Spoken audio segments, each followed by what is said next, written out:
सभी पत्रकार भाइयों को मेरा स्वागत और बहुत बहुत धन्यवाद। यहाँ तो आप लोग अक्सर आते होंगे और ये मेरा पहला वक्त है कि इस बहुत खूबसूरत ऑडिटोरियम में मैं बैठी हूँ। मैं धन्यवाद देना चाहती हूँ राजेंद्र चौधरी जी का। उन्होंने सबके नाम नहीं लिए, नाम शायद कुछ ही ले पाए। करीबन 150 उतने ही मुख्य लोग आज हमारे साथ कांग्रेस पार्टी को छोड़कर माननीय अखिलेश यादव जी के साथ जुड़े हैं। समाजवादी पार्टी का औपचारिक रूप से हम लोग मेंबरशिप ले रहे हैं, मैंने ले ली है और आपके साथ बैठी थी। माननीय अखिलेश यादव जी के बारे में मुझे कुछ बताने की ज़रूरत नहीं है, लेकिन ये बताना आवश्यक है कि मैं क्यों समाजवादी पार्टी में आई। बहुत सारी बातें हो रही हैं बाहर, सबसे ज़्यादा ज़रूरी वजह मैं आपको ये बताना चाहती हूँ, वो है अखिलेश यादव जी खुद। एक बार मुख्यमंत्री जब बने थे, मेरा सौभाग्य था कि उनके पास एक सांसद होने के नाते भी मैं काम लेके गई थी, लेकिन उनका काम करने का तरीका मैंने तब भी देखा था और जो काम उन्होंने किए हैं, मेरे ख्याल से उस पहले कार्यकाल में इससे ज़्यादा करना असंभव था।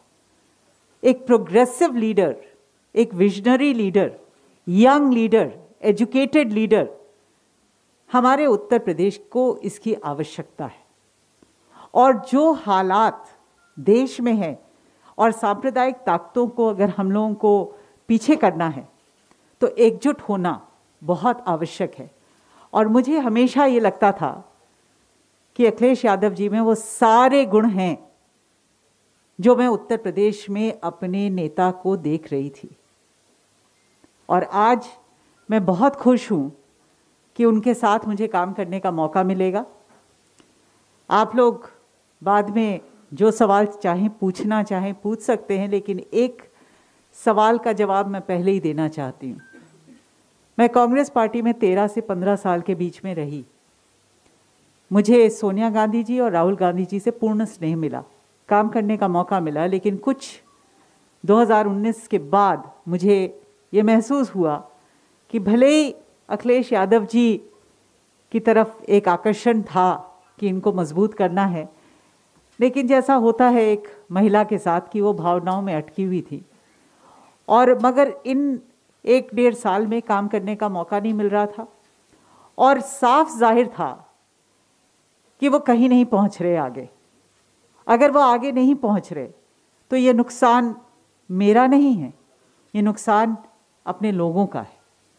और अपने लोगों के खातिर अपनी ये छोटी मोटी भावनाओं को मैंने किनारे किया और जिस चीज़ के लिए बहुत दिनों से मैं इच्छुक थी वो मैंने निर्णय ले लिया और आज अखिलेश यादव जी के साथ उनके बगल में हूँ और इनके साथ कंधे से कंधा मिलाकर इनको अगला मुख्यमंत्री बनाना, यही हमारा अब ध्येय हो गया है। बहुत बहुत शुक्रिया।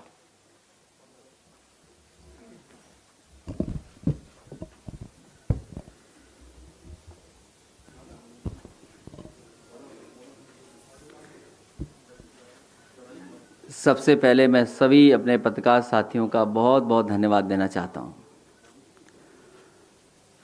जब से इस प्रेस ऑडिटोरियम में हम लोग मिल रहे हैं, लगातार समाजवादी पार्टी में लोगों को जोड़ने का काम हो रहा है। मुझे तो ये लगता है कि ये हॉल बड़ा शुभ है और ये जो साथी हमारे पुराने जानते होंगे, अगर इस हॉल का इतिहास निकालेंगे तो आप जान जाएंगे कि सरकार भी इसी हॉल से बनी थी। इसलिए मैं आपका स्वागत करता हूं और साथ ही साथ कांग्रेस पार्टी से रही सांसद अनु टंडन जी का मैं बहुत बहुत स्वागत करता हूं, बहुत बहुत धन्यवाद देता हूं। साथ ही साथ इनके साथ बड़ी संख्या में जो लोग आए हैं, जो हम लोगों को देख भी सकते हैं, सुन भी रहे हैं, मैं एक एक साथी सहयोगी का स्वागत करता हूं। वहीं जो हमारे बहुत महत्वपूर्ण नेता रहे, जो जुड़े रहे आपके साथ, अंकित परियार, मैं इनको बधाई देता हूँ, आज समाजवादी पार्टी में शामिल हो रहे हैं।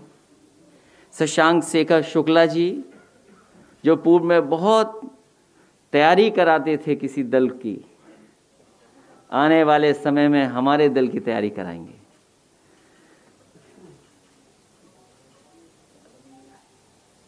आज जो हमारे साथ हैं उनका परिचय आप सब जानते हैं, और एक समय ऐसा था कि उस क्षेत्र से मैं जब निकलता था, एक्सप्रेसवे नहीं बना था, जब मैं उस रास्ते से गुजरता था, मैं कुछ भी कहूं लोगों से, मैं अपनी पार्टी की भी बात करता था, गांव-गांव में रुकता था।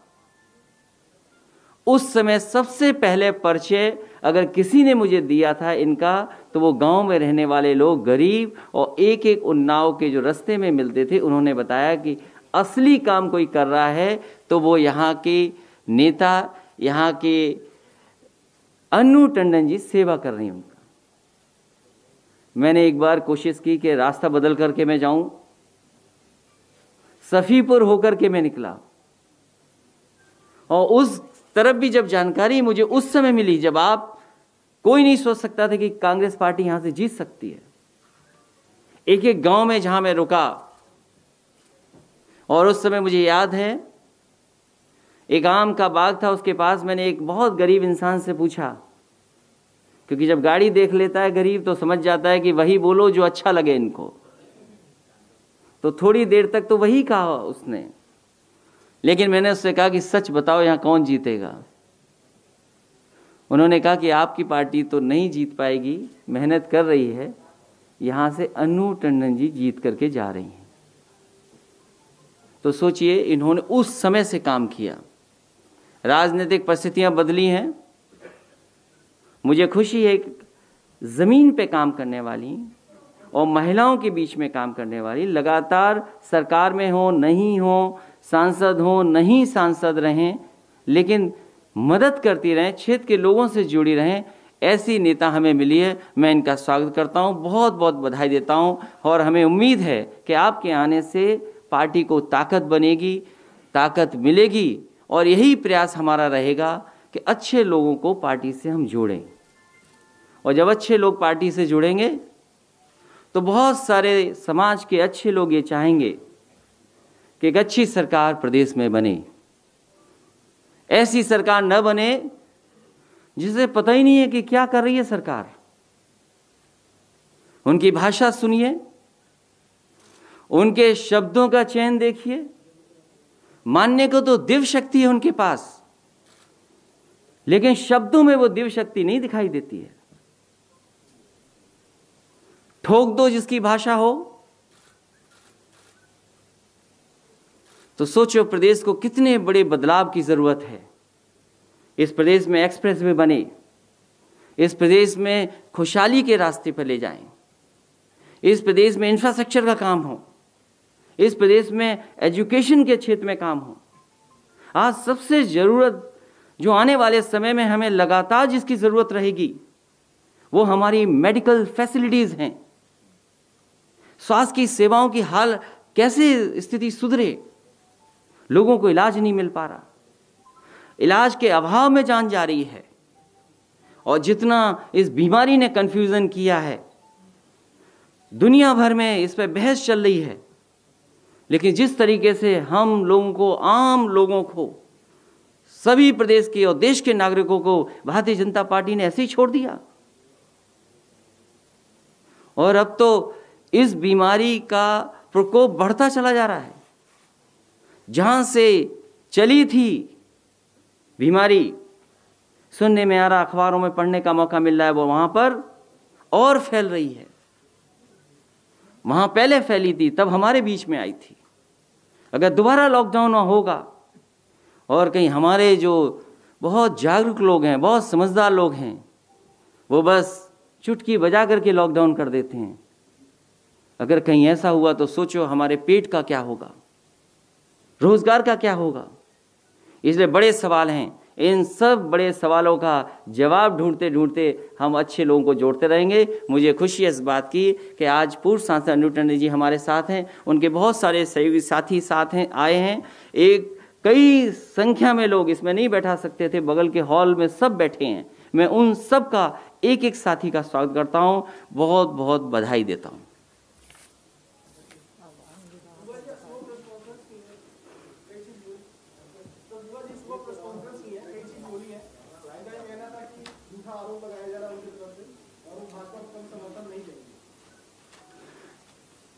आपसे ज्यादा जागरूक कोई नहीं है, और थोड़ी बहुत कमी हो, हमारे सीनियर साथी बैठे हैं, वो सब बता देंगे आपको।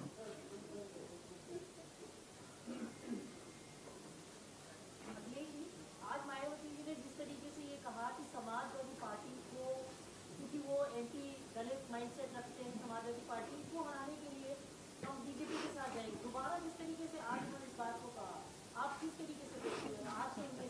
मैं जिस समय समझौता किया और समझौते से पहले भी समाजवादियों ने, चाहे नेताजी और उससे पूर्व में जितने भी हमारे समाजवादी नेता रहे, और याद कीजिए मैं पूरे चुनाव में ये बोलता था कि हमारे जो साइकिल के दो पहिए हैं, ये पहिए तभी मजबूत दिखाई देंगे जब डॉक्टर भीमराव अंबेडकर जी की विचारधारा और डॉक्टर राम मनोहर लोहिया जी की विचारधारा दोनों मिलकर के काम करेंगी। और मुझे कुछ भी छोड़ना पड़ा था, मैं उन बातों को दोबारा नहीं दोहराना चाहता हूं। मैंने साथ लिया और मेरा मकसद था कि भारतीय जनता पार्टी को रोक लें, और मुझे खुशी है इस बात की, पूरे देश में अगर किसी ने भारतीय जनता पार्टी को रोकने का काम किया तो उत्तर प्रदेश में कम से कम हम लोगों ने सीटें छीन ली। इसलिए वो गठबंधन जरूरी था, और हम किसी के खिलाफ नहीं हैं, हम सबको साथ लेकर के चलना चाहते हैं, चाहे वो समाज का कोई वर्ग हो। और जब तक हम जोड़ेंगे नहीं, तब तक भारतीय जनता पार्टी का कैसे मुकाबला करेंगे? और जो लोग ये सोचते हैं कि भारतीय जनता पार्टी को हराने के लिए वही ताकतवर हैं, तो संख्या बल भी जानते हैं आप। अभी तो चुनाव विधानसभा का आना है, एमएलसी का चुनाव तो आएगा सो आएगा। ऐसी क्या बात है कि वो एमएलसी समाजवादी पार्टी को हराना चाहते हैं? बीजेपी भी हराना चाहती है, बहुजन समाज पार्टी भी हराना चाहती है। ये राजनीति मुझे समझ में नहीं आ रही। इसीलिए मैं ये बात दोबारा कह रहा हूं कि समाजवादी पार्टी हार जाए ये बीजेपी चाहती है, समाजवादी पार्टी हार जाए ये बीएसपी चाहती है। तो ये दोनों की चाहत कहां से मिल रही है, ये सोचना आपको है। और जितना भारतीय जनता पार्टी ने नुकसान किया है दलित और पिछड़ों का, इतना नुकसान कभी नहीं हुआ होगा, और अगड़ों का भी। सोचो क्या नहीं बिक गया। जब सरकार के हाथ से सब कुछ छिन जाएगा तो संविधान ने जो हमें अधिकार दिए, बाबा भीमराव अंबेडकर जी ने जो हमें अधिकार दिए हैं, जो हमें सम्मान देने का काम किया, वो कैसे दे पाएंगे हम? कभी सोचो इस बात के लिए।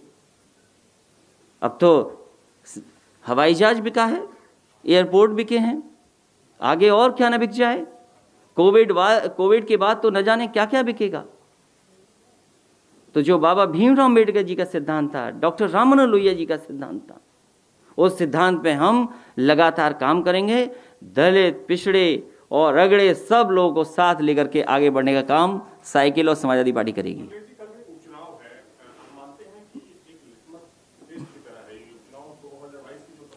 ये लिटमस टेस्ट है। इसीलिए आपने देखा होगा कि पूरी सरकार लगी है चुनाव हराने में। सरकार के जितनी भी मशीनरी है, कोटेदारों से कह रहे हैं, अरे कोटेदारों को कोटा बांटने दो। कोटेदारों से कहा जा रहा है कि 100 वोट दे दीजिए, दिलवाइए हमें 200 वोट। प्रधानों को कहा जा रहा है।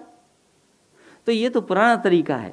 लेकिन मुझे खुशी है इस बात की कि पूरे प्रदेश की जनता इंतजार कर रही है कि कब भारतीय जनता पार्टी को सबक सिखाने का मौका मिले। ये 7 जो विधानसभाएं हैं, ऐसा सबक सिखाएगी जनता, आप देखिएगा जब परिणाम आएगा। अनुजी, आप एक लंबे समय से कांग्रेस में रही हैं, महिला है, एक लोकप्रिय नेता है। उरई में का जो जिलाध्यक्ष था कांग्रेस का, वो छेड़खानी के मामले में गिरफ्तार हुआ है। प्रियंका गांधी हर महिला मुद्दे पर मुखर होती रही है, लेकिन इस मुद्दे को लेकर उन्होंने कुछ नहीं बोला है। ये दोहरा रवैया जो है महिलाओं को लेकर, इस सबसे पहले मैं आपको बताना चाहती हूँ कि मैं समाजवादी पार्टी में हूँ, और दूसरी चीज़ ये है कि वहाँ पर कई ऐसे रवैये हैं जिससे मैं दुखी थी। बाकी जवाब आपके पास है। सोनिया जी की और राहुल जी की बात की कि उनके सानिध्य में काम करने का मौका मिला, क्या आपकी नाराजगी प्रियंका गांधी से? जी नहीं, प्रियंका गांधी जी के साथ मुझे ज़्यादा काम करने का मौका नहीं मिला, तो मैं टिप्पणी नहीं करना चाहती हूँ। प्रियंका गांधी जी अभी आई हैं और राजनीतिक तौर पे वो अभी उन्होंने कमान संभाली है, लेकिन उन्होंने जो संगठन तैयार किया है उनको शायद बरगलाया गया हो या जो भी वजह हो, लेकिन यहाँ उत्तर प्रदेश का संगठन किसी लायक का नहीं है जो अपनी जनता के लिए कुछ आगे हम भविष्य देख सके। अरे तुम क्या कर रहे हो भाई? ऐसा है कि आप, अरे तुम्हें सवाल पूछना चाहिए बीजेपी से के लिए, वो नहीं पूछ रहे हो। नहीं पूछने दीजिए। ऐसा है कि उन लोगों की इच्छा है कि वो लाइमलाइट में आए, उसके अलावा वो दूसरा कोई काम नहीं करते। क्यों बेकार टाइम वेस्ट कर रहे हैं आप उसका? अच्छा देखिए, एक ये देखिए, आप लोग बहुत समझदार हैं, जागरूक हैं, आपको सरकार का पूछना चाहिए। ये जो सरकार है क्या कह रही है, भाषा मैं इस्तेमाल नहीं करना चाहता। आप बताओ बेटी कहाँ सुरक्षित है? जो सुप्रीम कोर्ट के उस समय जज थे उन्होंने तारीफ की थी 1090 की। कल मैं 1090 के बगल में से निकल रहा था तो 1090 बंद कर दी, एक नई झोपड़ी लगा दी है, 2 मंजिला झोपड़ी। देखिए आपने, तो क्या उससे रोकेंगे आप? One of the best scheme थी वो कि 1090 से बहुत सारी हमारी बहनों की, बहुत सारी हमारी माताओं की मदद हो रही थी। और मैं तो आपसे कहूँगा एक बार डेटा देखिए आप उसका, जो हमारी सरकार में 8 लाख बहनों की मदद हुई थी। तो वो तो कर नहीं पा रहे हैं, और जहाँ मुख्यमंत्री जी जाते हैं वहीं हत्या हो जाती है। वो लोग कल गए थे, हत्या हुई कि नहीं हुई? बगल में लोगों ने एक मजदूर को मार दिया। जब मुख्यमंत्री जी गोरखपुर जाते हैं, बताओ हत्या होती है कि नहीं होती है? मैंने आपसे कहा अगर मुझे गैर कानूनी कोई चीज ढूंढनी पड़े, किसी की भी गैर कानूनी निकाल लोगे क्या? नहीं जेल में हैं लोग? क्या आजम खान साहब अगर सरकार होती तो दूसरे लोग जेल में होते कि नहीं होते? आप फर्जी बना दे रहे हैं, आपका अधिकारी, आपके सब कुछ लाओ, जिसके चाहो को वो कर देती है सरकार। क्या नहीं किया सरकार ने? तो सरकार ऐसी है। मैं जानता हूं सरकार क्या चाहती है। सरकार विकास पे नहीं चाहती बहस।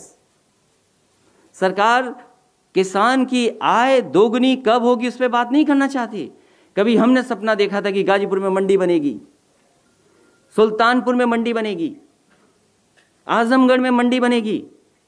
क्या ये लंबी लंबी बात करने वाले लोग क्या मंडी के लिए जमीन ली है? कहते थे एक्सप्रेसवे सस्ता बनाएंगे। कौन नहीं चाहता कि आपने अपने लोगों को खुश करने के लिए एक्सप्रेसवे का टेंडर में बदले और स्पेसिफिकेशंस बदले। आप टेक्निकल स्पेसिफिकेशन में बात कर लीजिए। कोई अच्छी कंपनी आपके यहाँ काम करने क्यों नहीं आ रही है? क्यों नहीं आ रही है? आप बताइए। आप सवाल करिए कि ग्रीन जो सोलर में इन्वेस्टमेंट होना था, बड़ी बड़ी बातें की गई, एक यूनिट भी अगर बनी हो तो बता दो हमें आप।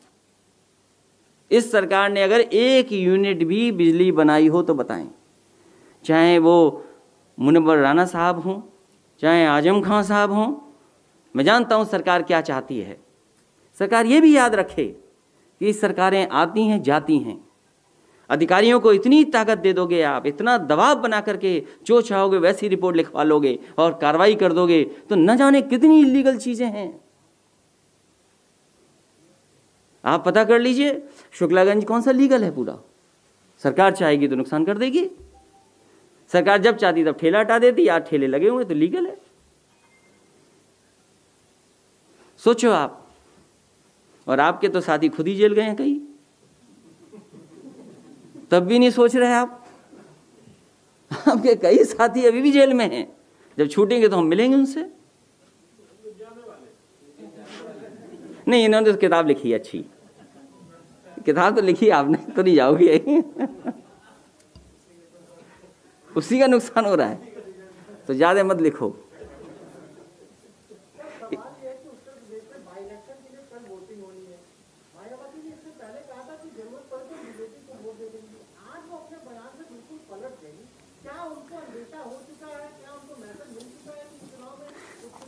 देखिए, बीजेपी हारने जा रही है, भारतीय जनता पार्टी से जनता की नाराजगी है।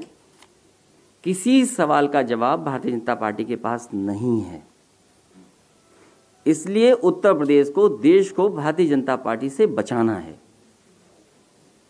ये हमारे लिए, आपके लिए और हम समाजवादियों के लिए बड़ा मुद्दा है। देश का संविधान खतरे में है।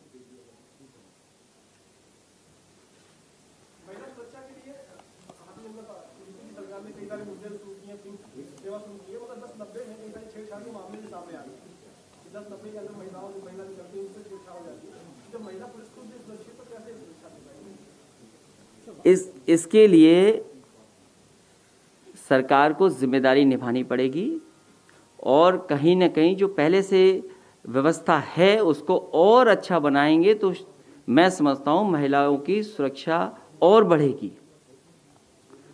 मैं आप सभी पत्रकार साथियों का बहुत बहुत धन्यवाद देता हूं और जो इस हॉल में आए उन सब का स्वागत करता हूं। साथ ही मैं 2 साथी हैं, उनसे कहूंगा कि आ जाएं पीछे। आ जाओ, आ जाओ।